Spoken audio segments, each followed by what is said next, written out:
Hello friends, welcome back. इस video में हम डिस्कस करेंगे दक्षिण भारत का इतिहास, चोल, चालुक्य और पल्लव राजवंश से रिलेटेड पीवाईक्यू। चलिए स्टार्ट कर लेते हैं। पहला पॉइंट दिया है इसमें, वह शिव मंदिर जिसे चोल शासकों के संरक्षण में नहीं बनाया गया था, तो कौन सा था? गोंडेश्वर मंदिर, सिन्नार का। ये ऑप्शन के अकॉर्डिंग आंसर था। चलिए अगला है, नटराज की प्रसिद्ध कांस्य मूर्ति एक उत्कृष्ट उदाहरण है किस कला का? चोल कला का। ओके, नेक्स्ट है, वह राजवंश जो अपने अपने शासनकाल में ही अपना उत्तराधिकारी घोषित कर देते थे, कौन? चोल थे। नेक्स्ट है, वह दक्षिण भारतीय राज्य जो अपनी नौसैनिक शक्ति, नेवल पावर हेतु प्रसिद्ध था, कौन था? चोल। नेक्स्ट है, चोल संगम नामक वृहद कृत्रिम झील बनवाने का श्रेय दिया जाता है किसे? राजेंद्र प्रथम को। अगला है, तंजौर के बृहदेश्वर मंदिर का निर्माण किया था किसने? राजराज प्रथम ने। अगला है, चोलों का राज्य किस क्षेत्र में फैला था? कोरोमंडल तट, दक्कन के कुछ भाग, ये क्षेत्र थे जिसमें चोलों का राज्य फैला हुआ था। नेक्स्ट है, चोल शासकों के शासनकाल में वारियम उद्यान प्रशासन का कार्य देखता था, तो कौन था वारियम उद्यान प्रशासन का कार्य देखता था? टोट्टा वारियम। ओके, नेक्स्ट है, चालुक्यों की राजधानी थी क्या? वातापी। ठीक है, अगला है, चोल राजाओं के स्नानागार एवं भोजनालय का प्रबंध देखते थे कौन? स्त्रियां तथा पुरुष दोनों।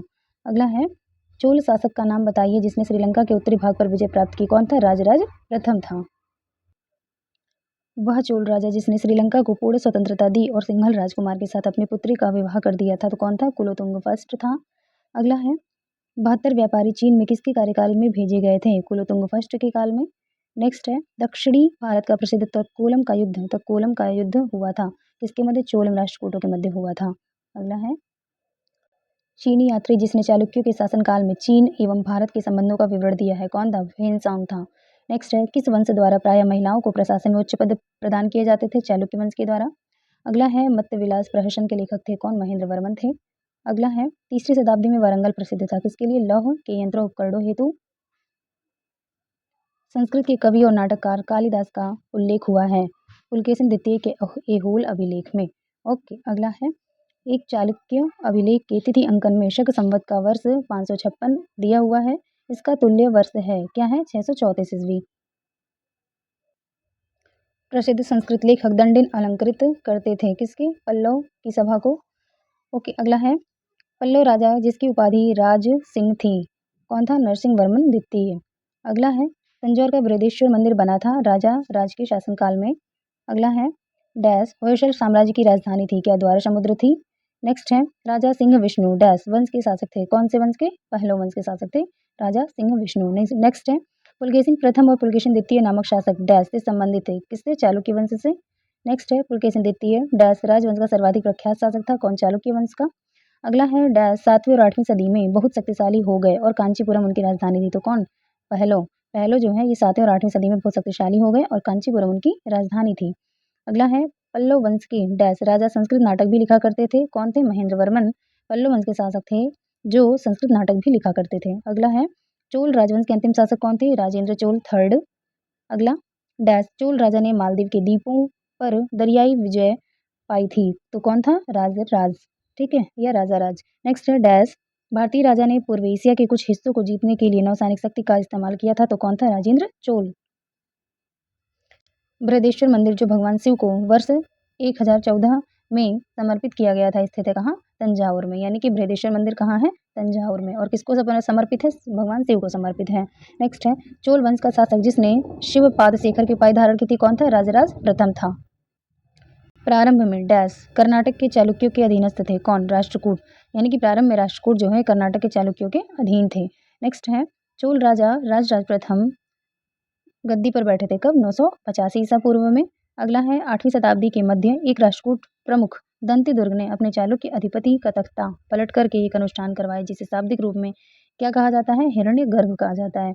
अगला है, चोल प्रशासन में डैश गांव की सदन होती थी जो मुख्य रूप से ब्राह्मणों द्वारा बसाई गई थी। चोल प्रशासन में कौन जो है? सभा गांव की सदन होती थी जो मुख्य रूप से ब्राह्मणों के द्वारा बसाई गई थी। अगला है, डैश शहर पांड्य राजाओं की राजधानी थी, तो पांड्यों की राजधानी क्या थी? मदुरै थी।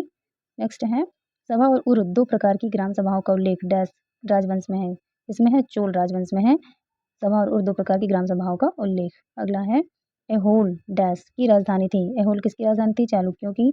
नेक्स्ट है, रवि कीर्ति डैश चालुक्य शासक के दरबारी कवि थे, तो रवि कीर्ति कौन से चालुक्य शासक के दरबारी कवि थे? पुलकेशिन द्वितीय के।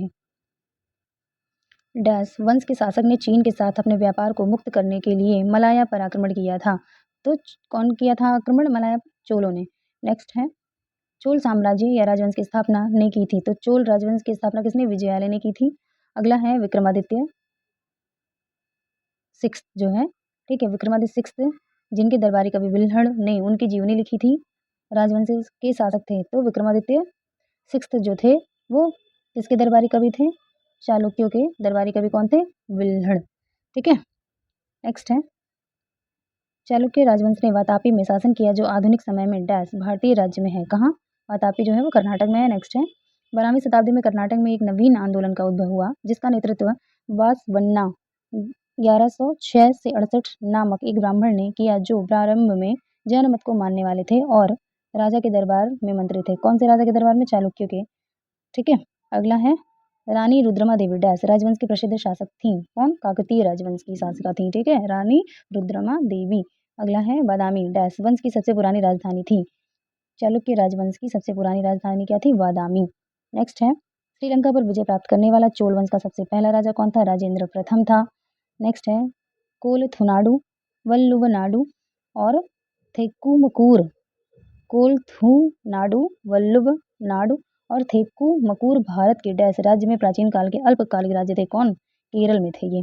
ठीक है, सही सुमेलन है, देख लेते हैं। एक तरफ शासक है, उनका वर्ष है राजराज प्रथम का शासनकाल जो है 985 से 1015 ईस्वी तक है। राजाधिराज प्रथम की 1044 से 1052 ईस्वी तक है। कुलोतुंग प्रथम की 1070 से 1120 ईस्वी तक है। और विक्रम चोल की जो समय है वो 1120 से 1133 ईस्वी तक है। ठीक है, एक बार रिपीट कर लेते हैं इसको। राजराज का जो कार्यकाल है वो 985 से 1015 तक है और राजाधिराज की 1044 से 1052 तक है। और कुलोतुंग प्रथम का 1070 से 1120 तक है और विक्रम चोल का 1120 से 1133 ईस्वी तक है। नेक्स्ट, ये भी सही सुमेलित है। राजवंश है और राजधानी है। पल्लव की राजधानी कांची थी, कदम्ब की वनवासी थी, पांड्य की मदुरा थी और काकतीय की वारंगल थी। रिपीट कर लेते हैं। पल्लव की राजधानी कांची थी, कदम्ब की वनवासी थी, पांड्य की मदुरा थी और काकतीय की वारंगल थी। ओके, अगला है, इसमें भी सही सुमेलित है। राजवंश और राजधानी है। पल्लव की राजधानी कांची, पांड्य की राजधानी मदुरा, यादव की राजधानी देवगिरी और काकतीय की वारंगल। रिपीट करते हैं। पल्लव की राजधानी कांची, पांड्यों की राजधानी मदुरा, यादव की राजधानी देवगिरी एंड काकतीय की वारंगल। तो आई होप फ्रेंड्स आपके लिए वीडियो बेनिफिशियल होगी और अगर आपको वीडियो अच्छी लगती है तो please do like and share. Okay, मिलते हैं नेक्स्ट वीडियो में। Thank you.